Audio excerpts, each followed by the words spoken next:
They say money doesn't buy love, but sometimes it decides who gets to keep it. She once looked into my eyes and said, "You're a good man, just not the kind I can build a life with." Back then I smiled, pretending her words didn't cut deep. But inside, something broke, something that would never be the same again. I watched her walk away, straight into the arms of a man who had everything I didn't. A mansion, a car, a future that shone brighter than mine. But what she didn't know was that I wasn't done yet. Nights turned into years. Failures turned into lessons. And every time I wanted to quit, I heard her voice again. "You're too broke to love." Those words became my fire, my reason, my curse, my prayer. And today, as I stand in the boardroom of the company she once bragged about, I see her again. Same perfume, same arrogance. But this time, she's not the one in control, because now I'm the man signing her paycheck. And the look in her eyes? That's the price of underestimating the wrong heart. The city lights shimmered like broken stars, reflecting on the wet pavement as he walked beside her.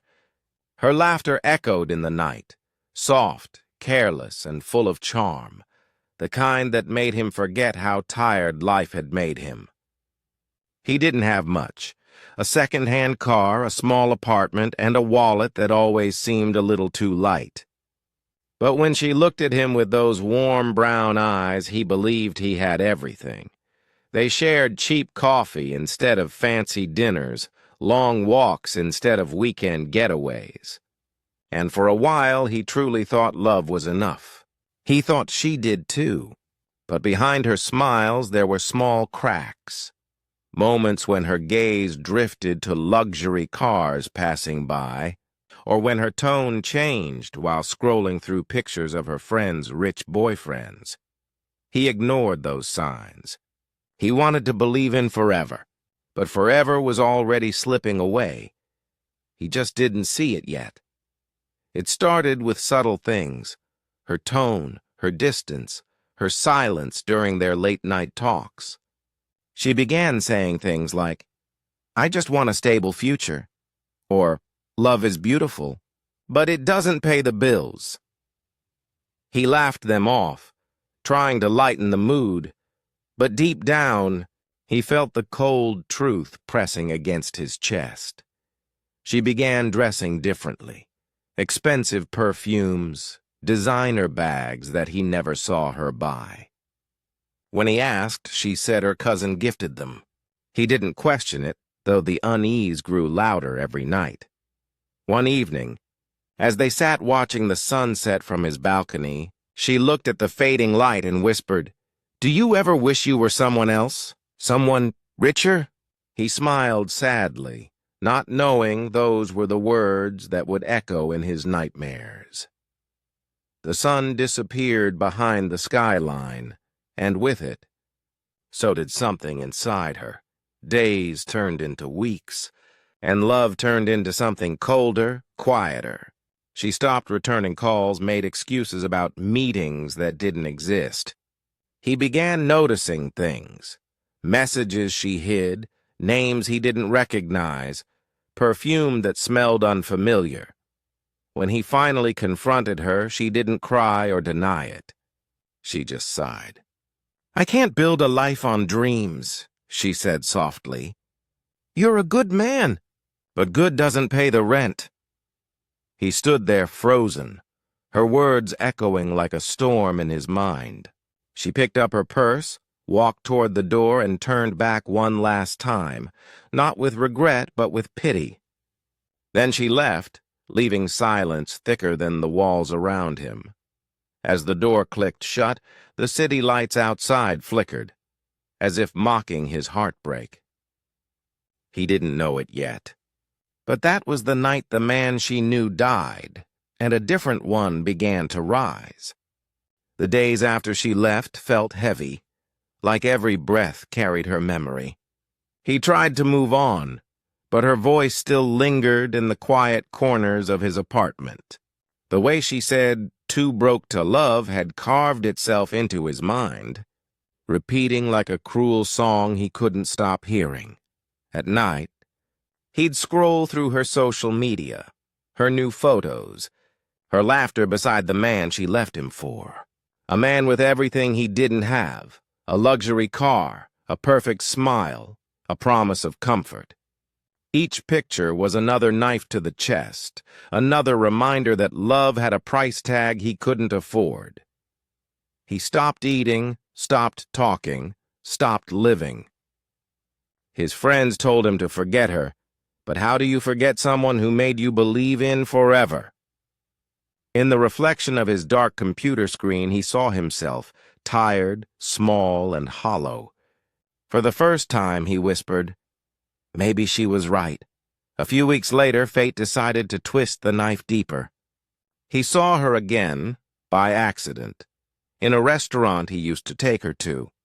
She sat across the table from her new man, laughing that same laugh she once saved for him.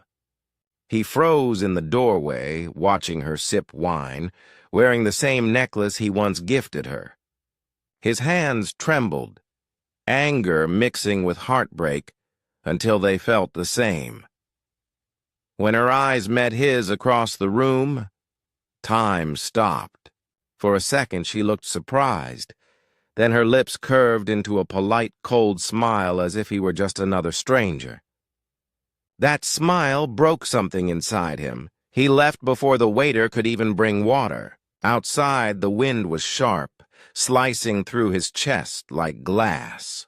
He whispered under his breath, "She really forgot me." But what he didn't know was that forgetting him would soon become impossible. That night, he returned home drunk on regret and fury. Empty bottles lined the table like fallen soldiers, each one filled with another memory he couldn't kill. He stood by the window, staring at the city lights far below. The same lights she had chosen over him. His phone buzzed, a message from her. Just 5 words. "I hope you're doing okay." He laughed, a low, bitter sound. It wasn't concern. It was guilt disguised as kindness. He typed back, "Don't worry. You'll hear my name again." Then deleted it. Instead, he opened his old notebook, the one filled with unfinished ideas, business sketches, dreams she once mocked. He stared at one word written on the first page, legacy. And for the first time in months, he smiled. The pain didn't fade that night. It transformed. Because heartbreak had finally found its purpose, and his revenge had quietly begun. The air that night felt heavy, too still, too quiet, like the world was holding its breath before something broke. He had invited her over, hoping for one last chance, one last conversation that could fix what was already shattered. She arrived wearing perfume he didn't recognize and a coldness that didn't belong to her. He tried to smile, tried to remind her of what they once were. But she sat across the table like a stranger, phone in hand, eyes lost somewhere he could never reach. When he finally asked, "Do you still love me?" she hesitated just long enough for the silence to sting. Then she said softly, "Love isn't enough anymore." He stared at her, searching for the woman he once knew. But all he saw was someone already gone. Outside, thunder rolled through the city, a storm starting the same moment she stood to leave. And when she walked out that door, it felt like the sky itself was weeping for him. He didn't sleep that night. The walls of his apartment echoed with her laughter, but only in his head. The ring he'd saved up for sat on the table, still shining, still waiting, still mocking. He picked it up once, turned it over in his hands, and whispered, "You were supposed to wear this." He thought of calling her, begging her to come back. But pride held his hand still. Instead, he opened his laptop and found her photos already replaced with someone new. She looked happy, happier than she ever was with him. He closed the screen, but the darkness didn't fade. It wrapped around him, pulling him into a silence too deep to escape. Somewhere between heartbreak and hate, a thought whispered through his mind. Maybe she didn't just leave me. Maybe she freed me, but freedom felt like punishment. And punishment soon started to sound like revenge. Days later, he saw her again, not in person this time, but in headlines. Her new man, the rich one, had just bought another company. She was there beside him, hand in hand, her smile perfect for the cameras. The world seemed to belong to her now, and he was just a ghost watching from the shadows. But something strange stirred inside him. Jealousy, yes, but deeper than that. It was hunger, not for her, but for power, for the respect she thought he'd never earn. He whispered to himself, if money is what she wanted, then money is what she'll remember me for. That night, he packed his old laptop, a few shirts, and walked out into the rain. He didn't know where he was going, only that he wasn't coming back the same man. As lightning cracked above him, he made a silent vow. One day, she'll see my name again, not in a message, but on the walls of everything she admires. Days turned into weeks, and weeks felt like years. His apartment grew quieter with each sunrise, the kind of quiet that hums with loneliness.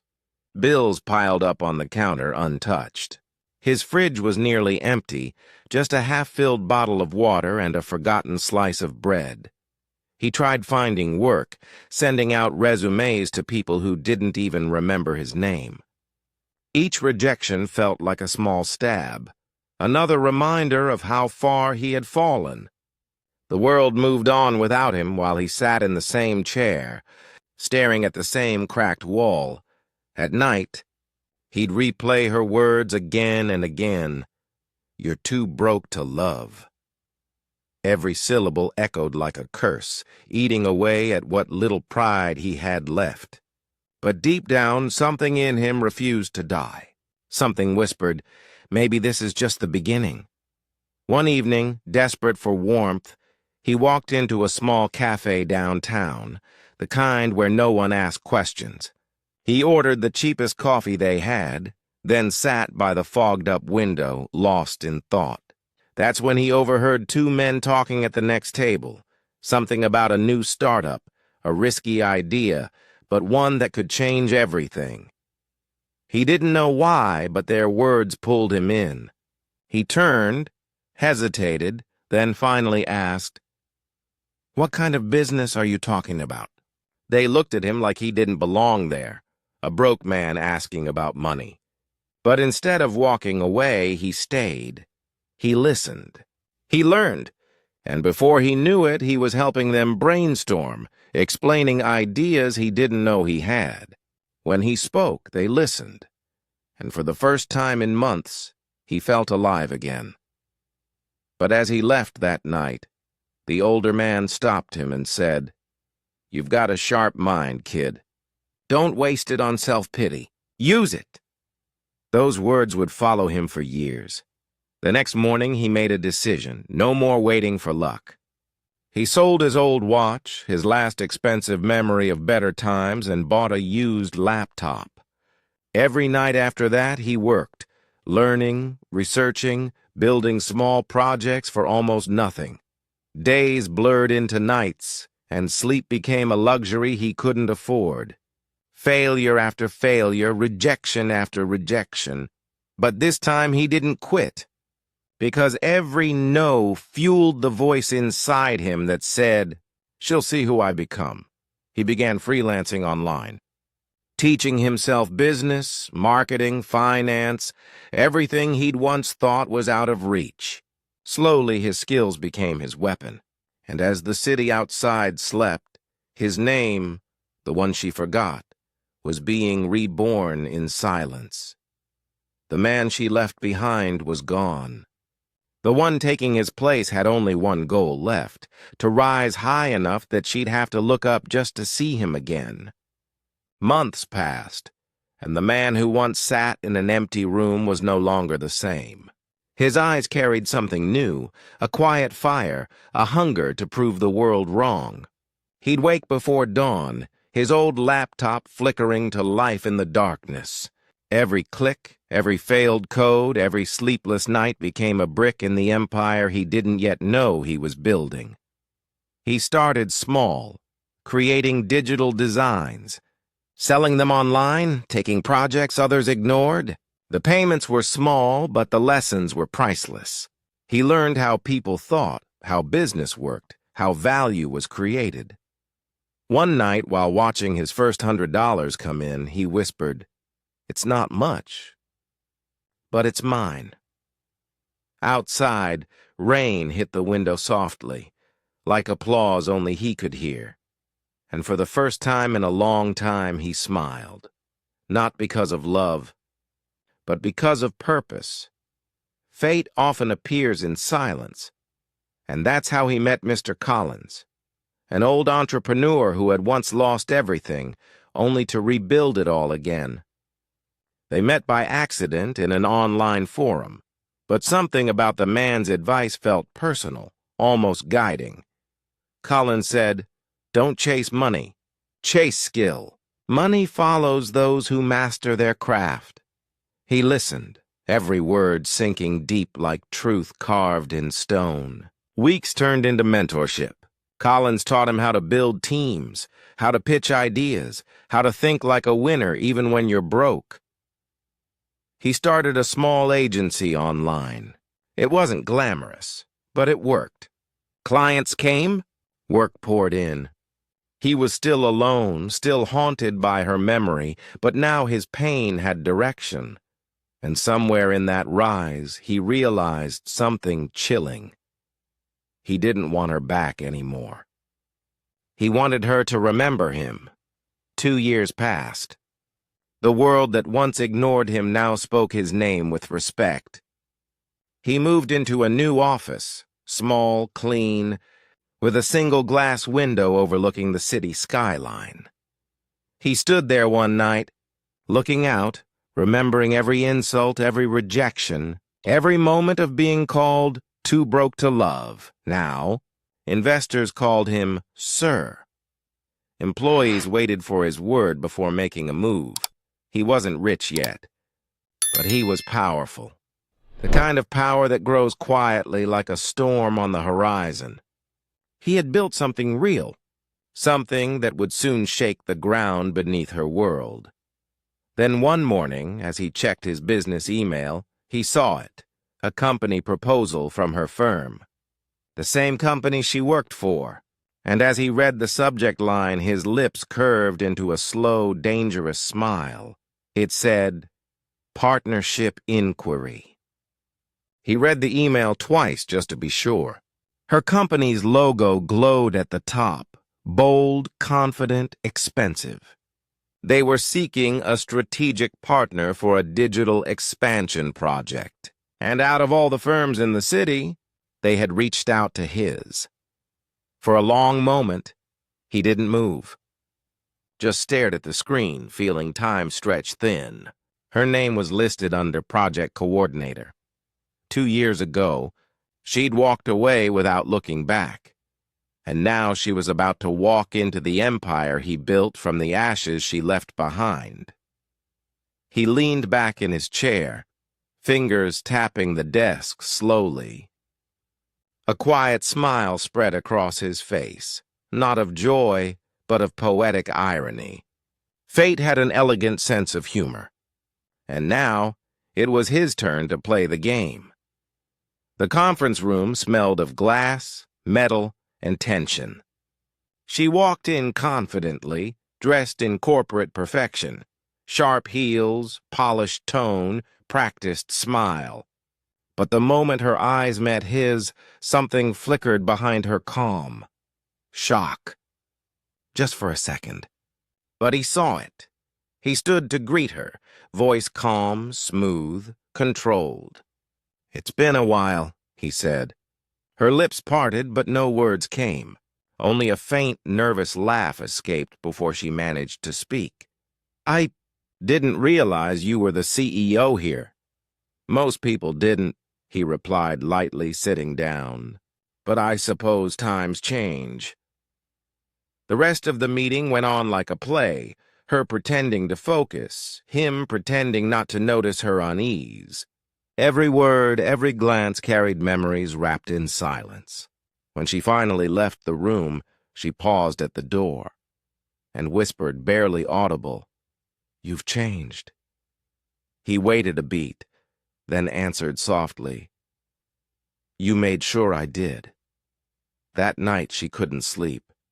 She kept replaying his face, the same eyes but colder, sharper, filled with something she couldn't name. The man she once dismissed had become someone she barely recognized. Meanwhile, he stood by his office window, city lights glowing beneath him. The rain had started again, soft, steady like before. He thought about her, not with love, but with purpose. "You once taught me that money defines worth," he whispered to the empty room. Now let's see how it feels to stand on the other side of that truth. As thunder rumbled in the distance, he made his decision. He would take the deal. But not for business, for closure. The stage was set. The hunter had returned to the same ground where he was once the prey. Their partnership began on paper, but it quickly turned into something far more complicated. Meetings, calls, strategy sessions. They were suddenly in the same room again, more often than either of them expected. She tried to act professional, keeping her tone neutral, her smile polite. But every time he spoke, calm, confident, precise, she felt a quiet sting of regret. The man she once called too broke to love now sat across the table, giving orders her company followed. He never mentioned their past. Not once. But sometimes, when their eyes met, there was something in his gaze that said everything he didn't need to speak. A quiet reminder, "You left me when I was nothing. Now I decide what you're worth." And though he spoke gently, his silence was louder than her words. Days turned into weeks. Her colleagues noticed the change. The way her voice faltered around him, the way her confidence cracked at the edges. She told herself it was nothing, just old memories resurfacing. But deep down, she knew it was guilt. One afternoon, while reviewing files in his office, she saw it, a photo on his desk. Not of her, not of anyone she knew. Just him standing outside a building, his company's name glowing behind him. The caption engraved on the frame said, "From the ashes, we rise." She stared at it for a long moment, her reflection faint in the glass. He noticed, but didn't say a word. Instead, he closed his laptop slowly and said, "Funny how time changes people, isn't it?" She nodded, voice trembling slightly. "Yes, it really does." But as she left the room, her mind whispered, or maybe time just reveals who they really were. By the end of the month, the partnership was in full swing. But beneath the polished reports and business smiles, something darker brewed. A silent shift of power.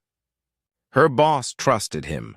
Her team followed his lead, and her once steady voice began to waver in every meeting. He played his role perfectly, kind, composed, professional. But every move was deliberate, every compliment placed like a piece on a chessboard. He wasn't here to destroy her career. No, he wanted something deeper. He wanted her to feel what he once felt, small, uncertain, powerless. Late one evening, as the office lights dimmed, she turned to him and asked softly, "Do you ever think about us?" He paused, his shadow stretching across the room. "Only when I need motivation," he said, his tone calm but cutting. She didn't reply. She couldn't, because for the first time, she realized the tables weren't just turned. They were nailed to the floor. The partnership looked perfect from the outside. Smooth presentations, successful meetings, and happy investors. But behind the polished reports, something was breaking. Her deadlines started slipping. Her confidence began to crumble. Every time she made a mistake, it was him who calmly fixed it, and that hurt more than any insult could. He never raised his voice. Never gloated. He just looked at her with quiet, unreadable eyes, the kind that saw everything but said nothing. That silence became unbearable. She started second-guessing every decision, every sentence, every move, and one night, after another failed presentation, she sat in her car, gripping the steering wheel, whispering to herself, "Why does he still affect me like this?" The answer came in the echo of her own voice. Because you left the wrong man. Rumors started spreading in her office. That she wasn't keeping up, that she was losing her edge. She'd walk into rooms and feel the silence wrap around her like smoke. Her team had begun turning to him instead of her for direction. At first, she tried to ignore it. Then, she started noticing how effortlessly he handled everything, how respected he'd become, how people leaned in when he spoke. She couldn't help but remember the boy who once waited outside her apartment with cheap flowers and big dreams. Now, that same boy was a man commanding rooms she could barely walk into without shaking. One evening, she found herself scrolling through his old social media, posts from years ago, ones she never cared to like. Photos of his early work, his struggles, his grind. Her chest tightened as she realized how hard he'd fought when she wasn't looking. He really did it. Without me, she whispered. And for the first time, she felt the sting of what true loss actually meant. It happened during a board meeting. Her presentation, the one she had worked on for weeks, completely fell apart. The system glitched, her data went missing, and panic flooded her mind. All eyes turned to her. And then, calm as ever, he stood up. "I have the backup version," he said, connecting his laptop. Within seconds, the room was filled with applause as his version worked flawlessly. The CEO smiled and said, "This is why we trust your company." She tried to smile too, but it didn't reach her eyes. After the meeting, she stayed back, sitting alone in the empty room. Her hands trembled. Her heart ached in silence. He walked past her, stopping only for a second. "You should get some rest," he said quietly. Then added, after a pause that cut like glass, "You're starting to look tired of losing." She didn't answer, because deep down she knew. This was no longer just business. This was revenge, unfolding slowly, beautifully, and painfully. One humiliation at a time. That night she didn't go home. Instead, she wandered through the city streets, heels clicking against wet pavement, her reflection following her in every dark shop window. Neon lights flickered above her, red, blue, and white, but all she could see were flashes of the past. Every cruel word she'd said to him echoed louder than the sound of traffic. Too broke to love. She whispered it out loud, and the words tasted bitter now, almost poisonous. She had traded something real for comfort, only to find herself empty in the middle of success she didn't even own. For the first time, she saw the truth. He hadn't ruined her. She had destroyed herself long before he ever lifted a hand. As the rain began to fall harder, she stood under a flickering streetlight, whispering through tears, "Maybe I deserve this." But the city didn't answer. Only the rain did, cold and merciless. The next morning, she walked into work with swollen eyes and trembling hands. She expected anger, mockery, or punishment for her failure. But instead, she found something else. Her desk had a note on it, just 3 words written in his familiar clean handwriting. "Keep going." Ah, she froze, reading it again and again. Why would he do that? After everything? Was it pity? Kindness? Or something she didn't understand yet? When she looked up, he was standing across the room, watching her silently. No smirk, no cold stare, just calm, almost peaceful.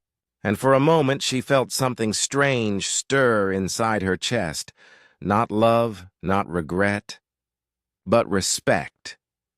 It was the kind of respect that comes when you finally realize the person you broke became the kind of soul you'll never reach again. The following days felt different. He was no longer the man trying to prove a point. He had already won. Now, he simply existed above it all, focused, confident, unstoppable. But she began changing too.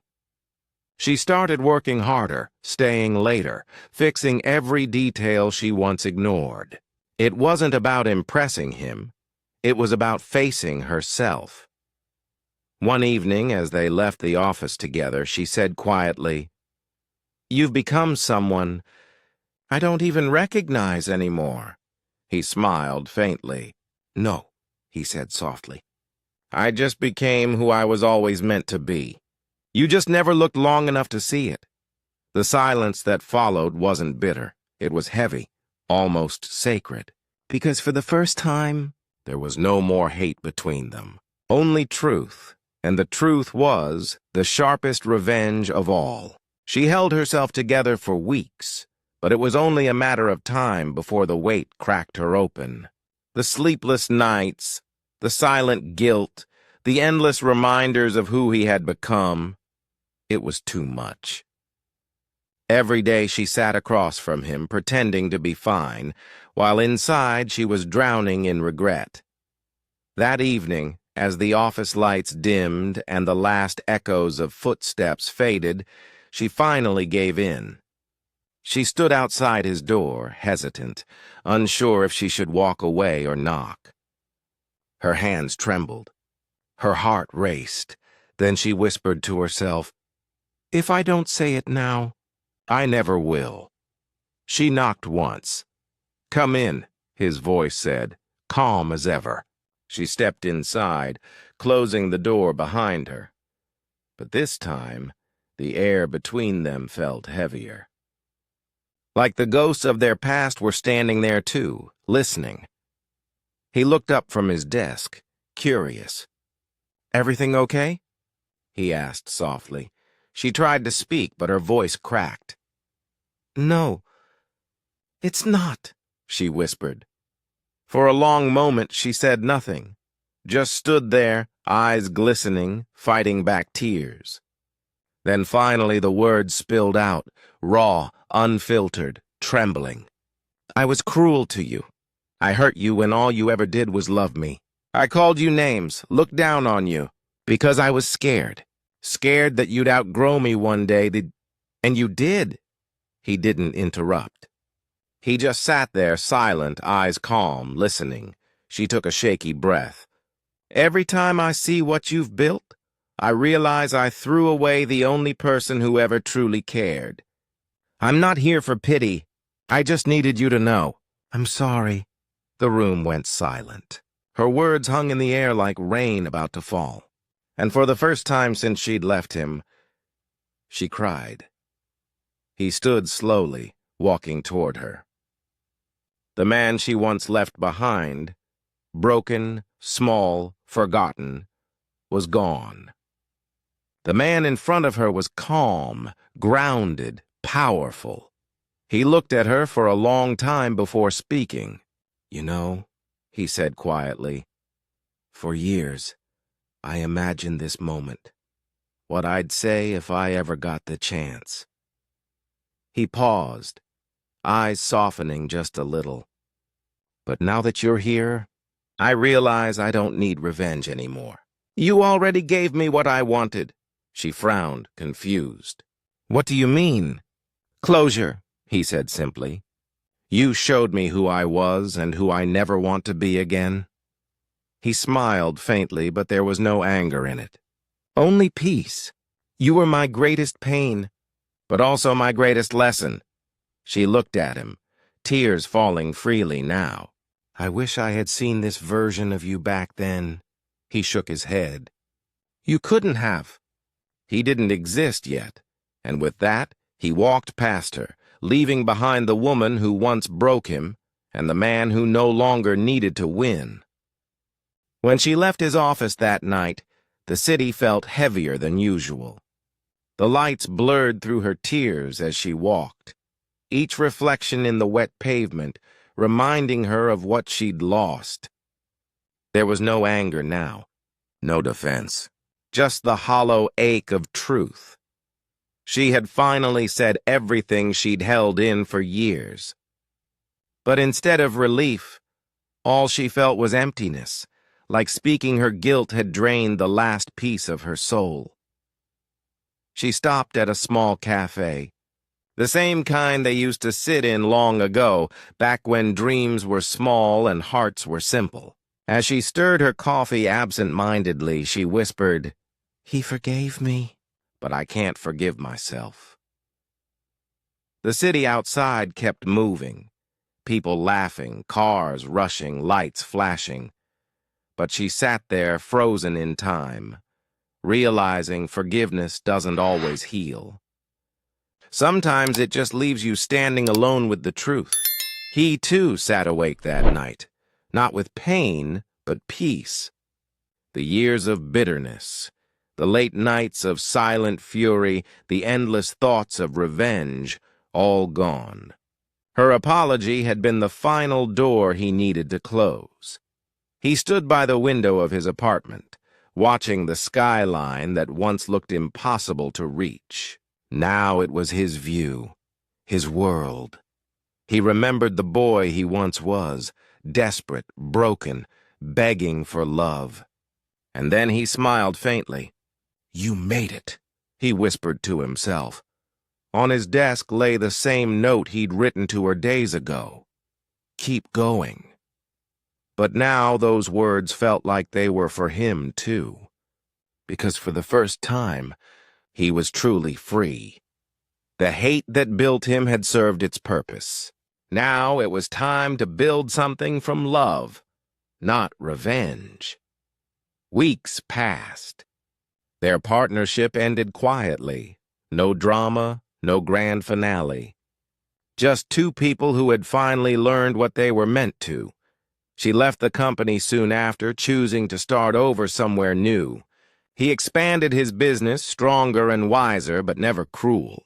Sometimes their paths crossed, briefly in conferences or city events, but they never spoke. Just a silent nod, a look of understanding. He had rebuilt his world without her. She was rebuilding hers because of him.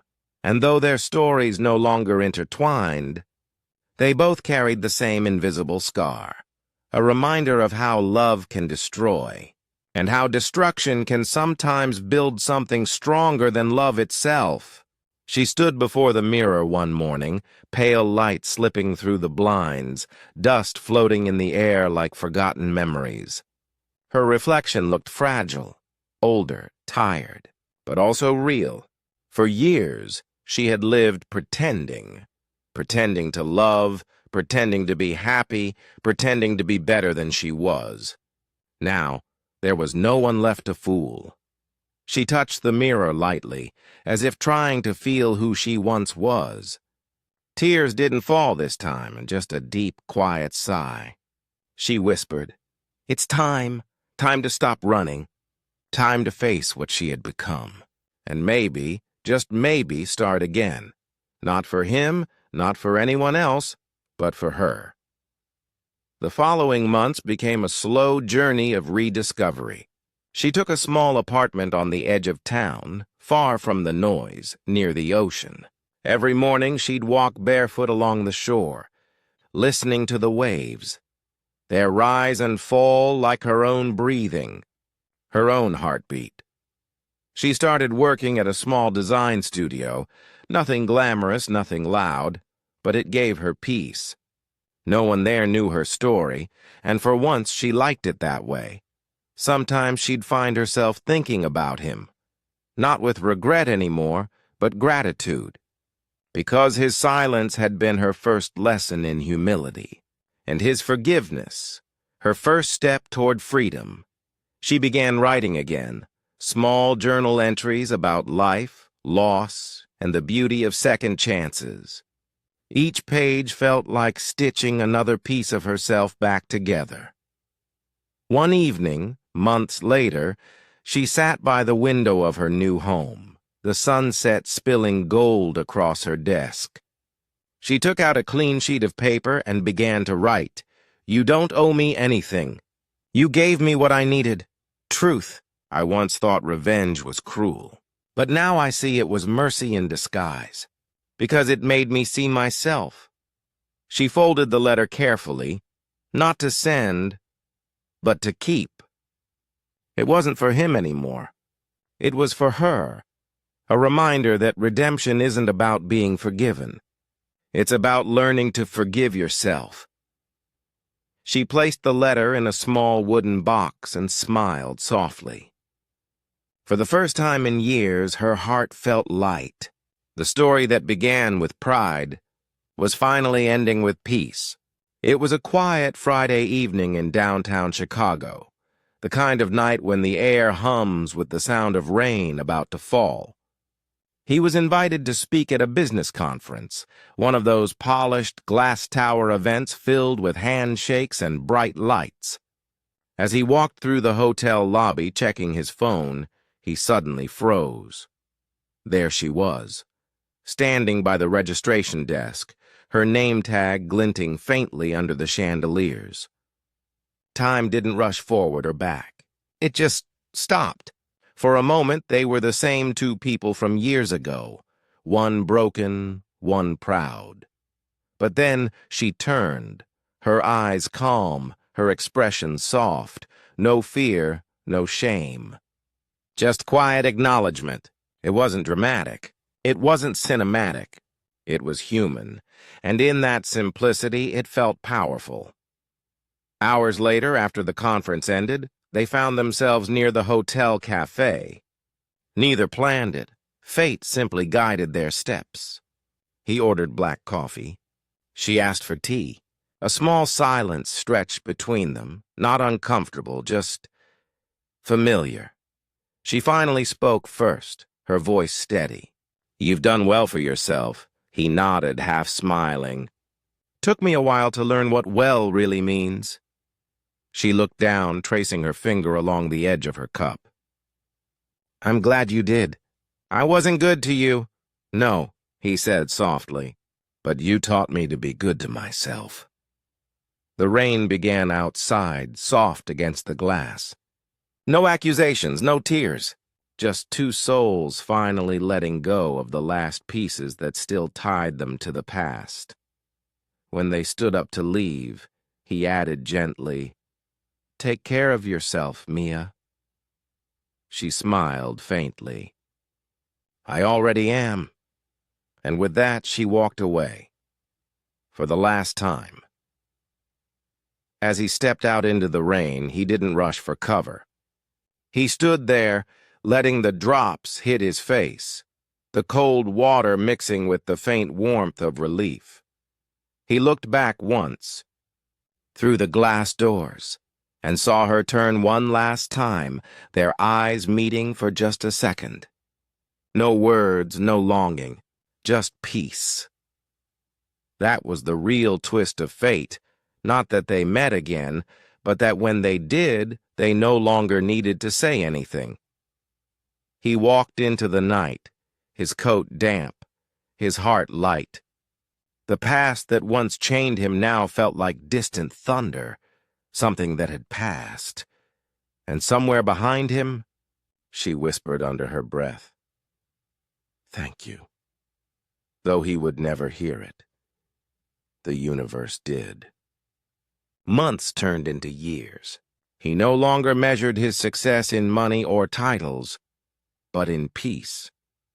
His company, once built on the fire of revenge, had changed under his leadership. He started a new division, one that helped underprivileged youth learn business and design, offering opportunities he never had.